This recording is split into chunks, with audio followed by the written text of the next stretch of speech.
हे राज क्यों रे तेरा फूल से जो वन माँ भौर से जो मेरो रेटण बैठी गे हाय उठणु बैठणु तेरा चाँद ढाल देखी मेरो हिया हिलोरा लेण बैठी गे। एक महिला ओक्लाहोमा शहर अमेरिका के अब यूनिवर्सिटी में मैं जागर पर लेक्चर कर रहा था और जब मैंने जागर गाया और वहाँ के स्टूडेंट्स सुन रहे थे तो एक महिला उनके हस्बैंड भी वहाँ पर आए हुए थे तो वो आती है और आकर के मेरे गले लिपट जाती है और रोना शुरू कर देती है और कहती है कि I can't stop my crying, I don't know ये क्या हुआ है कैसे हुआ है। और उत्तराखंड की नौनी ये नाम बहुत टची नाम है।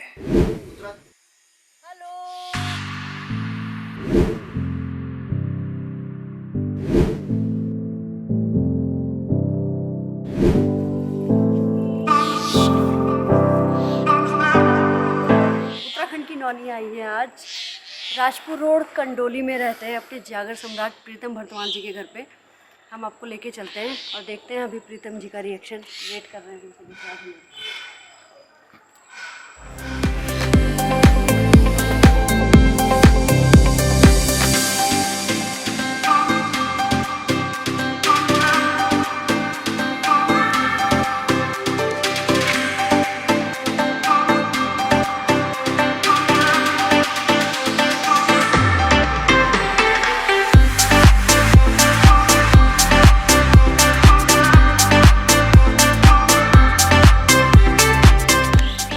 भरतवान भाई साहब कैसे हैं आप? मैं बहुत बढ़िया हूँ नलिनी, और तुम ठीक हो? हाँ जी जी जी जी धन्यवाद।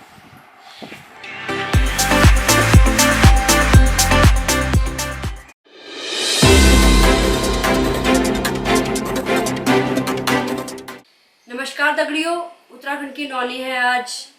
राष्ट्रीय अंतर्राष्ट्रीय स्तर पे जागर गायकी और लोक गीतों को एक अलग मुकाम, एक अलग पहचान दिलाने वाले जागर सम्राट और लोक गायक पद्मश्री प्रीतम भरतवान जी के यहाँ। तो प्रीतम भरतवान जी, उत्तराखंड की नौनी प्लेटफॉर्म पे सबसे पहले तो आपका बहुत बहुत स्वागत है। बहुत बहुत धन्यवाद नलिनी। और उत्तराखंड की नौनी इस माध्यम से जितने भी श्रोता और व्यूअर्स हमसे जुड़ रहे हैं, आप सब लोगों को मेरा नमस्कार। हम शुरुआत करते हैं आपकी शिक्षा दीक्षा और संघर्षों से, फिर आएंगे हम आपके आगे के सफ़र पे। प्लीज़ बताइए कहाँ से आपकी शिक्षा दीक्षा हुई? मैं जनपद देहरादून के एक गांव सिल्ला गांव जो सुरकंडा देवी मंदिर के बिल्कुल समीप है और मैं वहाँ का मूल निवासी हूँ। और मेरी शिक्षा दीक्षा आरंभ से गांव में और मसूरी में हुई। उसके बाद मैंने एक ऐसे परिवार में जन्म लिया है सौभाग्य से जहाँ लोकगीत लोक संस्कृति मुझे धरोहर के रूप में मिल गई, विरासत के रूप में मिल गई। मेरे पिताजी दादाजी बहुत अच्छे गवैये थे और परंपरागत वंशानुगत मुझे एक पितृ प्रसाद के रूप में लोक कला मिल गई। फिर संगीत का विधिवत प्रशिक्षण लेकर के और आकाशवाणी से, दूरदर्शनों के माध्यम से, विभिन्न ऑडियो और कैसेट्स के माध्यम से मेरी यात्रा 1988 में शुरू हुई गायन की सार्वजनिक मंचों पर। वैसे तो मैंने 6 साल की उम्र से ही अपने पिताजी के साथ गाना बजाना शुरू कर दिया था, लेकिन विधिवत रूप से जो सार्वजनिक प्लेटफॉर्म पे मैं 88 से आया और फिर ये यात्रा अनवरत रूप से जारी है। जी जी जी।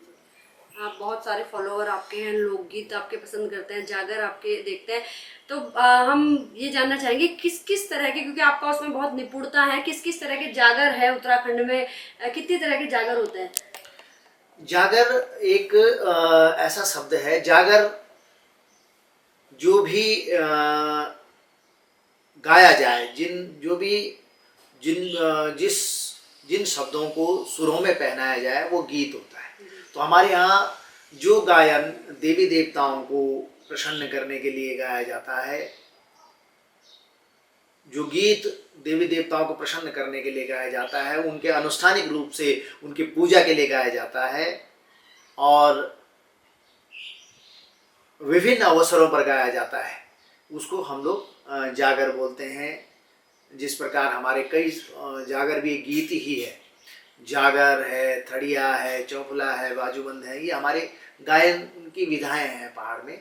तो लगभग हर चीज़ को मैं गाता हूँ और गाते आया हूँ। श्रृंगार रचनाएं मैंने ज़्यादा लिखी हैं, अधिक लिखी हैं।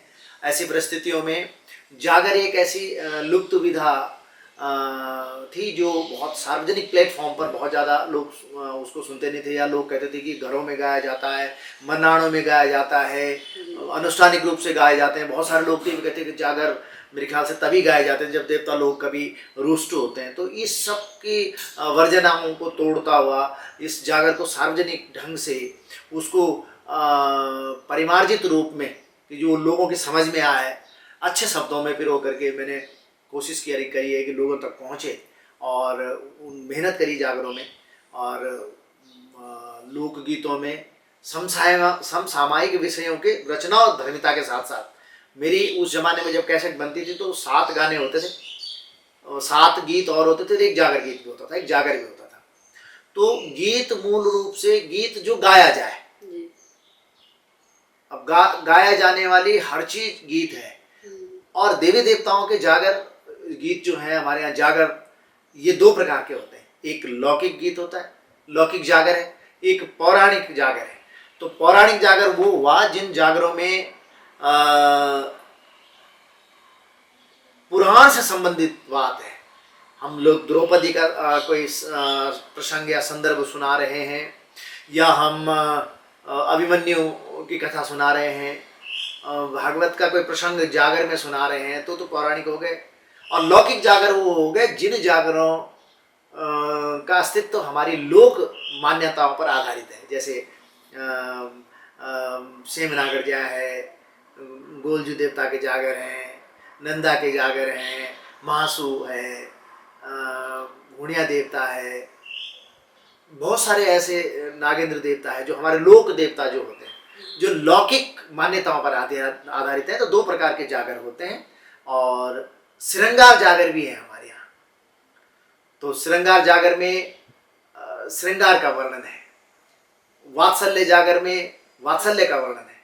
और जिस गायन में आपके सहयोगी आपको भौण देते हो, आलाप देते हो, जिस गायन में, उसको हम लोग जागर कहते हैं। और जो जागर शब्द संस्कृत से निकला हुआ है, जागृत करने वाला, क्योंकि यक्ष किन्नर देव और देवी देवताओं की तपस्थली रही है। यहाँ पर तप में बैठे हुए लोग जब जब अपनी समाधि से बाहर आए हैं तो उन्होंने अपने आप को उद्विग्न पाया है, उन्होंने अपने आप को एक तरह से नृत्यमयी समाधि में डालने के लिए गंधर्व गान के साथ, उस समय के जो गायन विधा के जानकार होते थे, उन कलावृंदों के साथ उन लोगों ने नृत्य करा है, देव स्तुतियाँ करी हैं। इसलिए वो जागृत शब्द हुआ है, जिससे हमारा सबकॉन्शियस, हमारा अवचेतन में जब कोई देवी देवता का प्रादुर्भाव हो जाता है, देवी देवता की अनुभूति होती है, तब वो जागृत हो जाता है, इसलिए उसको जागर कहते हैं। जी, बहुत ही सुंदर वर्णन। और आप हमें श्रृंगार और वात्सल्य जागर तक ले गए, तो श्रृंगार जागर की कुछ लाइनें प्लीज आप सुना दीजिए। जी नलिनी जी, मैं श्रृंगार में बहुत सारे ऐसे जागर हैं, जैसे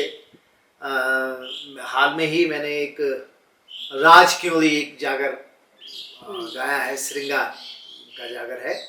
उसमें राज क्योली मतलब राजकन्या, कोई राजकन्या है जिस को पाने के लिए कोई एक उसका प्रेमी कहता है, हे राज क्योली तेरा फूल से जो वनमा, भौर से जो मेरो रेटण बैठी गे,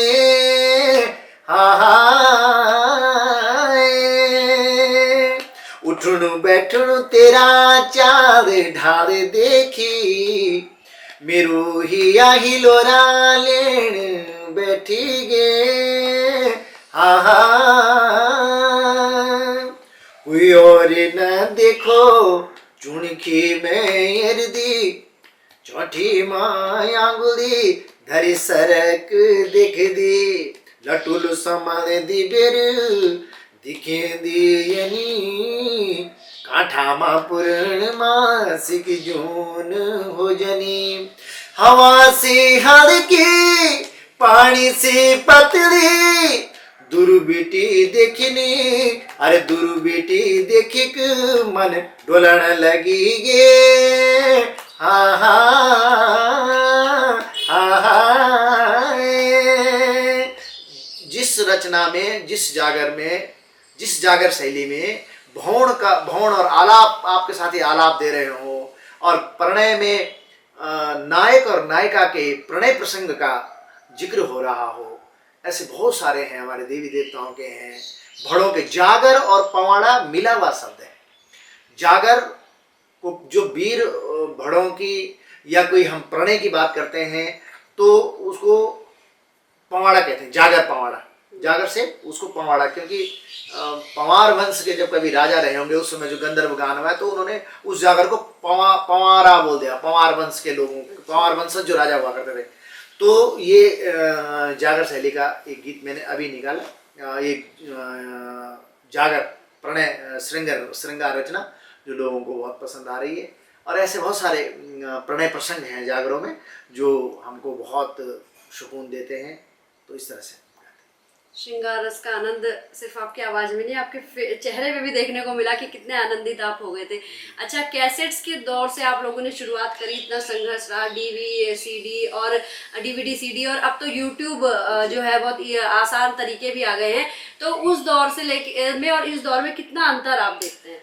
बहुत अंतर है नलिनी। उस समय का जो दौर था वो दौर हुआ करता था। वो उस समय कलाकार छन के निकलता था, उस समय कलाकार सीख के निकलता था, उस समय कलाकार बहुत अच्छी रचनाओं के साथ कैसेट्स कंपनियां हुआ करती थी, वहाँ पर जाता था तो वो कंपनियां तभी रिकॉर्ड करती थी, या वो जाता भी तब था कि जब उसको लगता था कि मैं अच्छा गा सकता हूँ। और अच्छी संगत के साथ बैठते थे, अच्छे म्यूजिक होते थे, सब लाइव रिकॉर्डिंग हुआ करती थी। उस समय तबले, ढोलक, ढोल, दमो सब कुछ लाइव हुआ करता था। आज तो हमारे पास एक्सपोजर के संसाधन बहुत मिल गए हैं, लेकिन शौकिया तौर पर जो बहुत सारे लोग ऐसे हैं जिन लोगों ने ऐसा कर दिया है कि कोई बहुत अच्छे तरीके से सुर ताल का कहीं ज्ञान नहीं लिया और कुछ बहुत अच्छी रचनाएं नहीं भी हैं। ऐसी परिस्थितियों में जब हम ऐसे दौर से गुजर रहे हों, जब हम अपनी भाषा को बचाने की जद्दोजहद में हों, ऐसी परिस्थितियों में जो नई पीढ़ी के सामने कुछ भी परोसा जाएगा तो वो उसको ग्रहण कर लेगी। ऐसे में थोड़ा सा इसका नुकसान है। वो दौर बहुत अच्छा होता था। हाँ, इससे इतना जरूर फायदा इसका, जो अगर हम पॉजिटिव स्थिति अगर इसकी बताएं, सकारात्मक यूट्यूब वगैरह का जो आज का माध्यम है, सोशल मीडिया के माध्यम से फायदा इतना जरूर है कि अगर कोई अच्छी प्रतिभाएं हैं, कोई बहुत शानदार प्रतिभाएं हैं, तो उनको एक्सपोजर बहुत इजीली मिल जा रहा है। लेकिन जब पहले के टाइम में जब एक कैसेट्स या कोई एल्बम आता था तो उसको घर में बैठ करके लगाया जाता था, परिवार सुनता था और प्रतिक्रियाएं होती थी। आज अकेले में कोई नौजवान सुनता है, कोई भी आदमी सुनता है तो उसकी अपनी प्रतिक्रिया है। मतलब पब्लिकली जो पब्लिक डोमेन जो हुआ करता था वो समाप्त हुआ, पर्सनल डोमेन शुरू हो गया है। अब आप अपनी चीज को का मूल्यांकन, किसी दूसरे की चीज का मूल्यांकन अपने हिसाब से कर रहे हैं। पहले आप जब सुनते थे, दादा भी सुन रहा है, पिताजी भी सुन रहा है, बहन भी सुन रही है, माँ जी भी सुन रही है, छोटा भाई भी सुन रहा है, तो प्रतिक्रियाएं होती थी, गाना कैसा लगा? तो बूढ़े पिताजी, बूढ़े दादाजी बोलते थे कि नहीं बेटा ये तो बहुत अच्छी बात है, हमारा पारंपरिक शैली का जागर है, पारंपरिक गीत है, ये समसामयिक विषयों पर लिखा हुआ है, ये इसमें पारंपरिक शैली में बड़ा अच्छा वर्णन और बड़ा अच्छे ढंग से लिखा गया है। तो उससे नौजवान पीढ़ी के जो लोग होते थे वो कन्विंस होते थे कि हाँ, दादाजी कह रहे हैं, पिताजी कह रहे हैं, दादी कह रही है, माँ कह रही है, तो बहुत अच्छा होगा। आज वो नहीं है। आज तो बच्चा, नौजवान, कोई भी आदमी अकेले में सुन रहा है। अब वो हमारे बहुत सारे ऐसे शब्द हैं जो अब लुप्त प्राय में है, जैसे राज क्योंली शब्द है। अब राज क्योंली, मुझे अभी राज क्योंली गाने के बाद बहुत सारे लोग कह रहे हैं कि वैसा भी जागर है कि गीत है। अरे भाई, जागर गीत मतलब गाए जाने वाला। अब जैसे भजन है, जैसे भागवत में गोपी गीत है, भजन मतलब जो भजा जाए, जो रमा जाए, उसको भजन बोलते हैं। है तो वो गीत ही। भागवत में गोपी भजन नहीं लिखा हुआ है, गोपी गीत लिखा हुआ है। तो वैसे भी जागर गीत ही है, क्योंकि उस गीत में देवी देवताओं का वर्णन होता है, हमारी स्थानीय बोली में उसको जागर बोलते हैं। तो वो जो दौर था, वो दौर जो बड़े बुजुर्ग फिर सुनते थे, और बड़े अपने माँ जी, अपनी दादी और अपने पिताजी के चेहरे पर जो मुस्कान आती थी उन गानों को सुन करके, और उस मुस्कान को, उस अनुभूति को जब नौजवान भी देखता था तो वो प्रफुल्लित होता था, और उसकी एक जिज्ञासा रहती थी कि मुझे जानना चाहिए, ये जब ये खुश हो रहे हैं तो बहुत अच्छी चीज़ है। तो वो मिसिंग है कहीं, अब तो आदमी अकेले में सुन रहा है, वो मिसिंग है।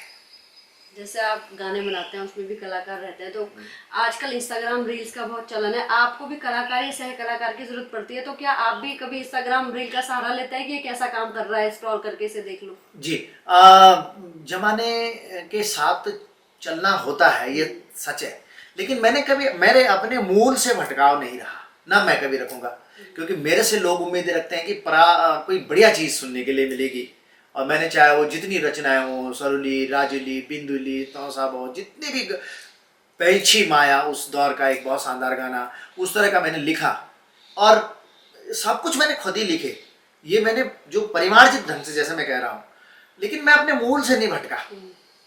मुझे गांव जाना है, मेरे गांव की सड़क है, मेरे गांव का रास्ता है, जाना मुझे अपने ही गांव है, बेशक मैं उस रास्ते को साफ सुथरा बनाता चला जाऊं।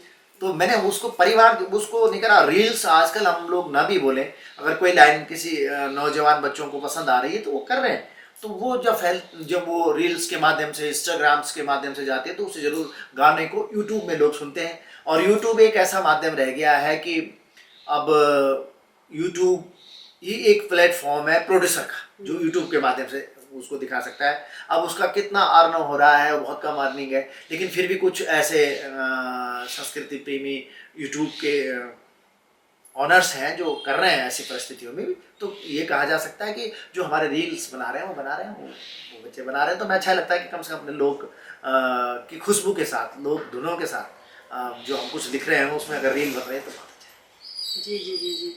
आप पद्मश्री होने के साथ ही अपने लोक गीत संगीत को आप ले गए हैं राष्ट्रीय अंतर्राष्ट्रीय तक। अमेरिका में एज अ विजिटिंग प्रोफेसर भी आप जाते हैं, तो क्या कुछ सिखाते हैं वहाँ फॉरेनर्स को, कैसे सिखा पाते हैं? ऐसा दौर आया, मैं जब मेरी उम्र बहुत छोटी थी, मेरे पिताजी, हमारा गांव में अंग्रेज़ों का आना जाना होता था। मेरे पिताजी के कुछ मित्र अंग्रेज़ लोग थे मसूरी से, और जब आते थे वो, तो उस ज़माने में ही मेरे मस्तिष्क पटल में था। तो मेरे पिताजी की रिकॉर्डिंग आज से, जब मैं मात्र 1-2 साल की उम्र मेरी रही होगी, तब इंग्लैंड में गई थी। तो जब वो मसूरी आते थे मैं उनके साथ बैठता था। फिर जब दौर आया हिमालय के म्यूजिक को, केदारखंड के जागर, पवाड़े, यहाँ के लोक विधाओं को जानने का, तो जो फॉरेनर्स थे उन लोगों में उनके पास सब कुछ है, प्रॉस्पेरिटी है, सब कुछ है, लेवल 1 लेवल 2 का सिविलाइज्ड हैं वो लोग। वो धरती के संसाधनों का और भौतिक लाइफ को बहुत अच्छी तरह से जी रहे हैं।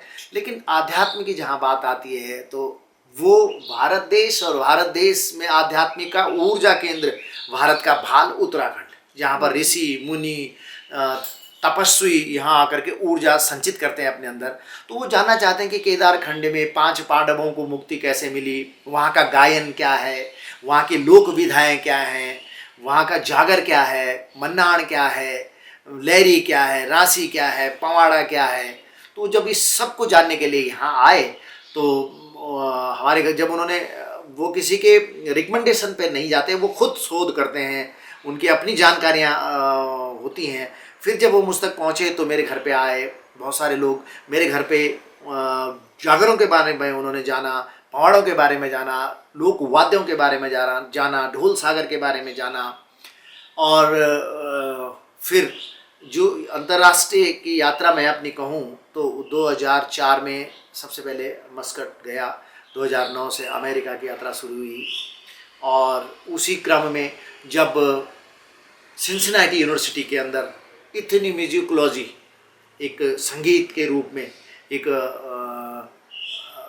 भारतीय संगीत के साथ हिमालय का, उत्तराखंड का जागर पवाड़ा है क्या, ये जब इसके लिए मुझे बुलाया गया इस पर लेक्चर देने के लिए, तो मैं गया और वहाँ अब तक जाता हूँ।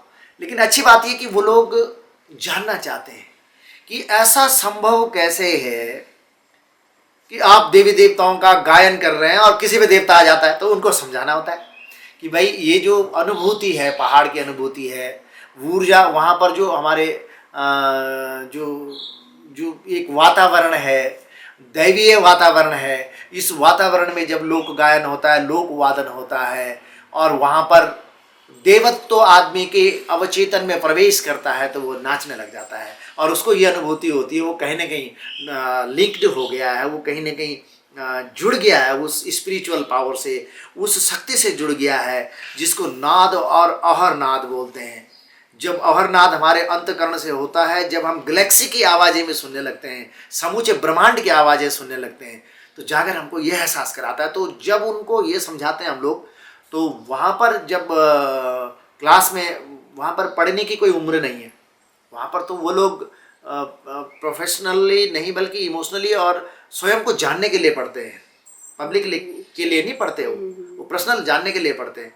तो वो भी सबकॉन्शियस में चले जाते हैं और वो कहते हैं कि when you sing I feel, मतलब उनके अंदर एक कंपन होने लगता है। वो कहते हैं कि आप जो जिक्र कर रहे थे वो हमने यहाँ महसूस कर लिया, तो वो बहुत अच्छा होता है। फिर वहाँ पर हम पंडवार्थ भी करते हैं, वहाँ पर जागर, पवाड़े, लोकगीत जितने हमारे होते हैं, लोकवादन, ढोल सागर पर चर्चा, और इन सब चीज़ों को जानना चाहते हैं। और आज तो बहुत सारे अमेरिका की यूनिवर्सिटीज़ हैं, जर्मनी की यूनिवर्सिटीज़ हैं, इंग्लैंड की यूनिवर्सिटीज़ हैं जो हिमालय पर बहुत काम कर रहे हैं।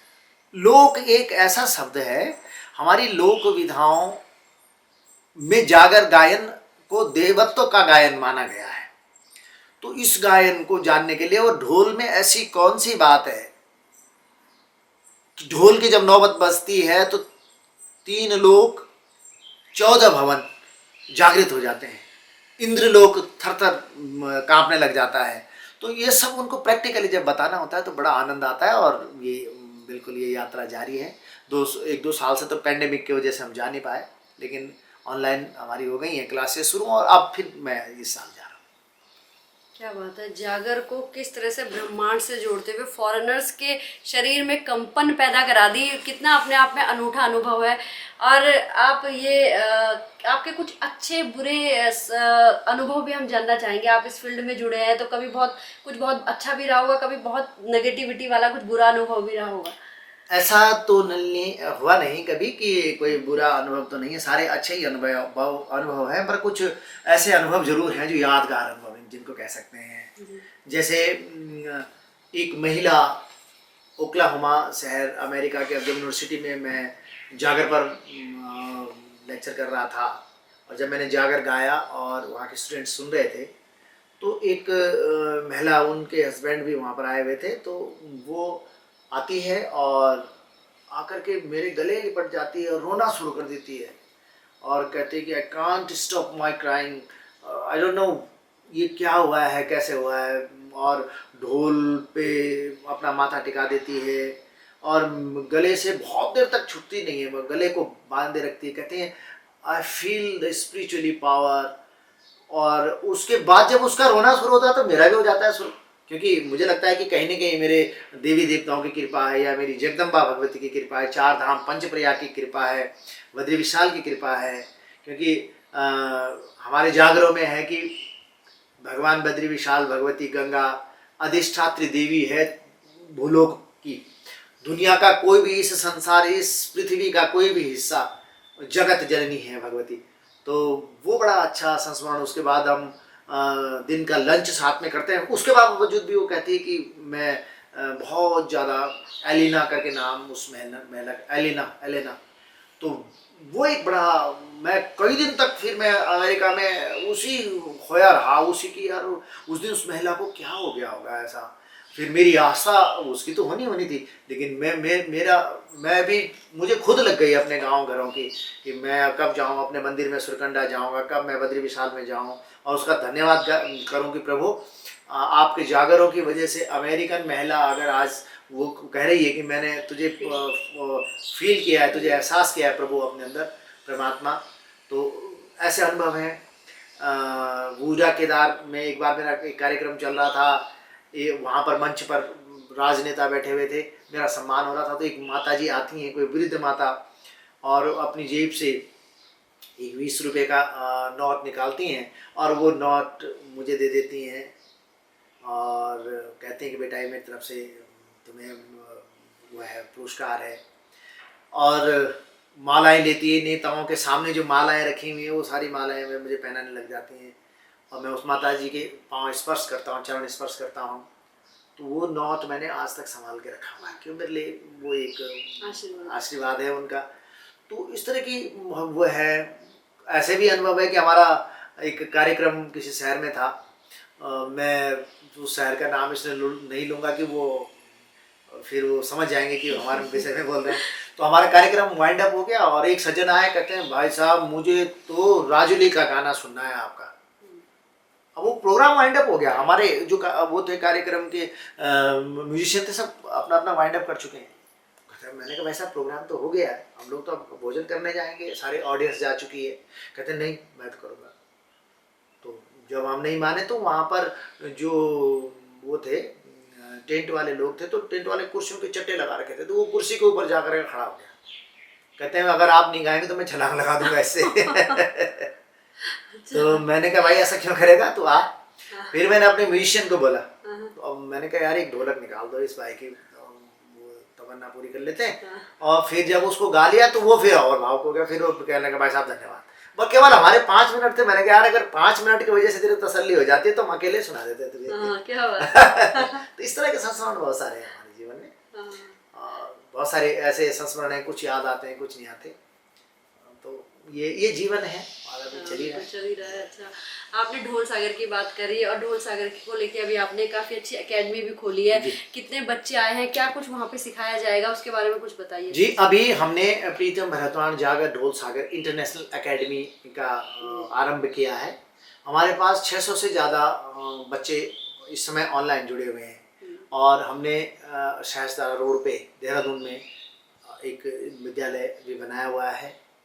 लेकिन हमारे साथ लोग जुड़े हुए हैं विभिन्न जगहों के, अल्मोड़ा, बागेश्वर, आपके चमोली, जोशीमठ, टिहरी, पौड़ी, रुद्रप्रयाग, बहुत सारी जगहों से। तो सब लोगों का यहाँ आना संभव है नहीं, तो हम लोग कोशिश कर रहे हैं कि ऑनलाइन उनको बताएं और सर्टिफिकेट कोर्स करके कि उनको डिप्लोमा दिया जाए शौकिया तौर पर। जो आदमी, 2 तरह के लोग हैं, एक तो ये है कि जिनको कोई डिप्लोमा मिले और उस डिप्लोमा की वैल्यू उनके म्यूजिक के कोर्स में भी मानी जाए। एक ये है कि वो कह रहे हैं हमें कुछ नहीं चाहिए, हमें तो आपके जैसे बजाना है और हमको आपके जैसे गाना है। तो मैं कोशिश कर रहा हूँ कि उनको सिखा रहा हूँ और हमारे साथ और भी गुरु हैं जो हमारे साथ इस सिखाने में काम कर रहे हैं, उनको तो ये चल रहा है। लेकिन अभी इसको सही पूर्ण रूप से जो ये मतलब एक तरह से बहुत अच्छी स्पीड में चलना लगे, हमारा 1 आध साल का संघर्ष और होगा, उसके बाद ये बहुत अच्छी गति पकड़ लेगा और इसके परिणाम 2-3 साल 4 साल के बाद आने, बहुत सुखद परिणाम आने शुरू हो जाएंगे। फिर ये होगा कि मंचों पर और विभिन्न ऑडियो और सोशल माध्यमों से हमको अच्छा जागर गाने वाला, अच्छा ढोल सागर का ज्ञाता ऐसे मिलने शुरू हो जाएंगे। तो उससे हमारी लोक संस्कृति को बचाने के लिए हमको एक नया बल मिलेगा। बिल्कुल बिल्कुल, एक बेहतर अध्ययन के साथ बेहतर लोक कलाकार यहाँ तैयार हो सकेंगे। उत्तराखंड की नौनी हमारा प्लेटफॉर्म है, तो उत्तराखंड की नौनी के माध्यम से हमारे उत्तराखंड की बेटियों के लिए, महिलाओं के लिए कोई संदेश वर्तमान। उत्तराखंड की नौनी, ये नाम बहुत टची नाम है। उत्तराखंड की नौनी, उत्तराखंड की जो नौनी है, उत्तराखंड की नौनी साधारण नहीं है। उत्तराखंड की नौनी ध्यान, नौनी का मतलब ध्यान, ध्यान मतलब ध्यान का शब्द होता है बहन, माँ बेटी। तो यहाँ पर ये देवभूमि है और इस भूमि की अधिष्ठात्री जननी भगवती जगदम्बा है और जगदम्बा राजराजेश्वरी, सुरकंडाश्वरी भगवती, ये राजराजेश्वरी, राज की ईश्वरी, ये भगवती के मायके वाले भी होते हैं। हमारी लोक कथाओं के अनुसार भगवती मायके भी आती है, चाहे वो नंदा हो, चाहे वो सुरकंडा हो, चाहे राजराजेश्वरी हो, उनके कुल पुरोहित भी होते हैं। तो हमारे तो देवी देवताओं के साथ लोक भाषा के रिश्ते भी हैं। तो उत्तराखंड की नौनी ये यहाँ भगवती गंगा, यमुना, अलकनंदा, पिंडार, धौली गंगा, मंदाकिनी, ये ये नौनी स्वरूपी तो हैं, कन्या स्वरूपी तो हैं, ये माताएं हैं हमारी, ये देव नदियां हैं, सुर सरियां हैं, देव सरियां हैं। और देव सरिया इनके स्रोत कहाँ हैं, इनके मायके कहाँ हैं? उत्तराखंड में। तो उत्तराखंड की नौनी का जो ये आपका प्लेटफॉर्म है, इससे मैं यही देना चाहूँगा कि बेटियाँ हमारी किसी से कम नहीं है। पहाड़ की बेटियाँ, जो भी हमारी पहाड़ की मातृ शक्ति है, वो उनमें देवियों के दर्शन हम लोगों को होते हैं।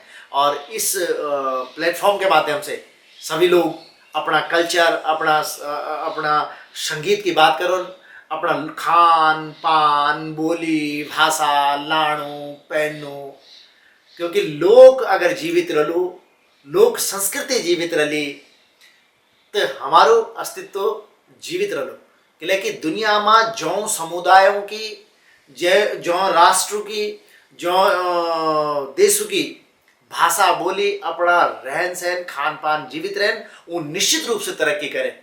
तो उत्तराखंड की नौनी के चैनल का माध्यम से यही बोलना चलो कि बहुत सुंदर नाम छो, और बिल्कुल बेटी बचावा बेटी पढ़ावा। बेटियों थे बेटी बेटा में कोई असमानता नहीं। हमारे एक भारतवर्ष का अन्य राज्यों का बजाय बल्कि लिंगानुपात ठीक है, फिर भी यहाँ हमारे यहाँ बेटी और बेटियों में बहुत वो नहीं है। यहाँ पर बेटियों का ये हमारे यहाँ ये राज्य बेटी प्रधान राज्य बने, और बेटे तो हैं ही, पहाड़ के तो माधो सिंह भंडारी, तिलु रौतेली की कथाएं तो हैं ही। तो मैं इस माध्यम से यही संदेश देना चाहूँगा कि आप अपनी लोक संस्कृति अपनी नई पीढ़ी तक जरूर पहुँचाओ। लोक अपने आप में विराट शब्द है, अपने बच्चों को इसका मतलब समझाएं, और घरों में अपने बच्चों से अपनी दूध बोली में, अपनी गढ़वाली भाषा में बात जरूर करा। क्या बात है, अति सुंदर विवरण इन लोगों को उत्तराखंड की नौनी, और इसके माध्यम से बिल्कुल भरतवान जी ने बहुत ही सही अपील